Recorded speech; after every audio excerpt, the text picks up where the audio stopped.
All right, Chiefs fans, it's time to celebrate. What a night at Arrowhead Stadium. My heart is still pounding. The Chiefs are on their way to their third straight Super Bowl, and the excitement is through the roof. It feels like we're getting closer and closer to that long-awaited victory. There's so much to unpack from this amazing game against the Buffalo Bills. But first, hit that like button if you've been a Chiefs fan for over 20 years. It's incredible to see fans of all ages, from the original supporters to the new generation. Imagine how special it must feel to witness another win for our team, especially if you've been with them from the start. And if you're pumped for the Super Bowl, drop a comment like this. Let's go, Chiefs! Time to win another Super Bowl! What a game it was, Chiefs Kingdom. Kansas City and Buffalo gave us another instant classic, and it's clear this has become one of the most intense rivalries of the 2020s. Last night's thrilling 32-29 victory over the Bills had everything: drama, lead changes, and most importantly, a big step toward making history. The Chiefs are now headed to their third straight Super Bowl. And now, the Chiefs are aiming for their fifth Super Bowl appearance in the last 6 years. If they can come out on top in New Orleans on February 9th against the Philadelphia Eagles, they'll make history as the first team ever to win 3 straight Super Bowls. But before we get ahead of ourselves, let's take a step back and appreciate how we got here. The game kicked off with a bang as the Chiefs marched 90 yards down the field, capped off by Kareem Hunt's explosive 12-yard touchdown run. The Bills responded with a field goal, but it quickly turned into a back-and-forth battle. Buffalo took advantage of a rare Patrick Mahomes fumble, with James Cook punching in a touchdown to give the Bills a lead in the second quarter. But this is Patrick Mahomes we're talking about. He came roaring back, finding ways to exploit the Bills' secondary, especially against backup cornerback Kaiir Elam. Mahomes connected with Xavier Worthy multiple times, including a crucial 11-yard touchdown and a spectacular catch that set up his own 1-yard touchdown. Suddenly, the Chiefs were up by 11, but Buffalo wasn't backing down, and the drama was far from over. With just 2 minutes left in the first half, Josh Allen delivered a gorgeous 34-yard touchdown pass to Mac Hollins, pulling the Bills even closer. After a penalty on Kansas City, Buffalo had a chance to take a 2-point conversion from the 1-yard line, but the Chiefs' defense stepped up big time, stopping Allen and keeping the game tied. The second half kicked off with Buffalo dominating possession, putting together a methodical 12-play drive. 11 of those were running plays. James Cook capped it off with a stretch into the end zone for his second touchdown of the night, giving the Bills the lead. However, their failed 2-point attempt kept the score tight at 22-21. Then came the turning point. After forcing a Chiefs punt, the Bills found themselves in field goal range at the Kansas City 41. But instead of playing it safe, Buffalo decided to go for it on 4th and 1 with a quarterback sneak. Nick Bolton and the Chiefs defense weren't having it, stopping Allen in his tracks and handing the ball back to Mahomes. And that's when Mahomes took control. A methodical drive led to his second rushing touchdown of the night, followed by a clutch 2-point conversion to Justin Watson. The Chiefs were back on top, 29-22, but the Bills weren't ready to give up. Josh Allen led a 70-yard drive, connecting with Curtis Samuel for a touchdown that tied the game with just a few minutes left on the clock. And then, in true Chiefs fashion, the final moments were nothing short of thrilling. With the game tied at 29, Mahomes took control, driving the team down the field and into field goal range. Harrison Butker calmly nailed a 35-yard field goal to put Kansas City ahead. But when Allen had one last shot, the Chiefs' defense stepped up once again. With pressure mounting, deflected passes, and a critical 4th down stop, the game was sealed. And here we are, Chiefs fans, on the brink of history.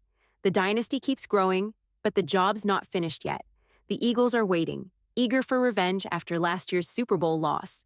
The big question: can the Chiefs pull off the three-peat and cement themselves as the greatest dynasty the NFL has ever seen? Oh, and there's something buzzing around the NFL that we need to dive into. Patrick Mahomes is being labeled as the league's villain. Stick around because this one's definitely worth discussing. DeAndre Hopkins, a veteran wide receiver, had some interesting thoughts on why Mahomes is getting this label. It all speaks to just how dominant and successful he's been on the field. Hopkins nailed it when he said, "Everybody has to pick someone to root against, and it's easy to pick someone who's winning as much as our guy." That's the truth. Winning often leads to resentment, and Mahomes is no exception. Hopkins even compared him to legends like Tom Brady and Michael Jordan, pointing out, it's the same reason people saw MJ as a villain, or still talk about him almost 30 years later. When you're that good and you keep winning, people get tired of it. And honestly, he's got a point. Patrick Mahomes is on a path that puts him in the conversation with the greatest of all time. But with that level of dominance comes a fair amount of criticism. Think about it. Mahomes was once seen as football's savior, the young star who was supposed to shake up the NFL. When he was going toe-to-toe with Brady in the final years of the GOAT's career, fans were all in on him. But now, as he keeps winning and pushing the limits of what's possible, that admiration is starting to fade, and the villain label is beginning to stick. But now, things have definitely changed. Once Mahomes became the face of the NFL, leading the Chiefs to historic success, the narrative shifted. Suddenly, it's all about favorable officiating, or luck. It's as if people are scrambling for reasons to explain why he's so successful. But here's the truth. Patrick Mahomes isn't just good. He's historically great. The Chiefs are now heading to their fifth Super Bowl appearance with Mahomes under center, and they're chasing something that's never been done in NFL history, a three-peat. That's right. Kansas City has already won 3 championships in recent years, and now they're aiming for 3 in a row. With 7 AFC championship appearances, countless unforgettable moments, and a legacy that's still unfolding, how could anyone not respect that? At the end of the day, the hate Mahomes gets is really just proof of how far he's come. When you're at the top, everyone wants to tear you down. But Chiefs fans, here's the real question. Does it even matter? Mahomes isn't playing for approval. He's playing to win, and that's exactly what he's been doing. So, what do you think? Is the hate for Mahomes and the Chiefs really justified, or is it just jealousy dressed up as criticism? But not all the headlines are about the victory. Some are focused on what happened after one of those iconic plays. Here's the situation. Late in the second quarter, after Mahomes ran into the end zone for a touchdown, Travis Kelce got face-to-face with Bills safety Damar Hamlin, clearly exchanging some words. Before things could escalate, Bills defensive tackle Jordan Phillips stepped in, making contact with Kelce and knocking him backward. Phillips was penalized with an unsportsmanlike conduct flag, bringing the Chiefs' extra point attempt closer. But here's the twist. Kelce wasn't flagged for his actions, and that's where the controversy starts. Many fans and analysts are debating whether Kelce's initial interaction with Hamlin should have been called a taunt. While no penalty was given in the moment, the NFL has a history of reviewing these kinds of situations after the fact. And of course, the NFL has been known to issue fines after the fact. Earlier this postseason, Bills players Mac Hollins and Reed Ferguson were fined for taunting during a game against the Denver Broncos, even though no penalties were called on the field. This wouldn't be the first time Kelce's antics have caught the league's attention. Back in Week 17, he was fined $14,069 for unsportsmanlike conduct after kicking the ball over the crossbar named after Hall of Fame tight end Tony Gonzalez. So it's not surprising that the NFL keeps tabs on Kelce from time to time.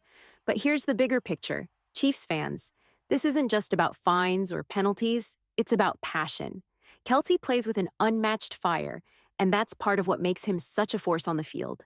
That competitive edge is what fuels his ability to dominate and rally the team. Sure, it might put him in the league's crosshairs now and then, but isn't that a trade-off we're willing to make? So, what do you think?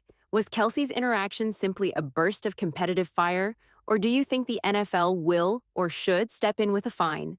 Let us know your thoughts in the comments. And before you go, make sure to hit that like button and subscribe to the channel so you don't miss any updates as we prepare for another Super Bowl run. Let's keep the conversation going.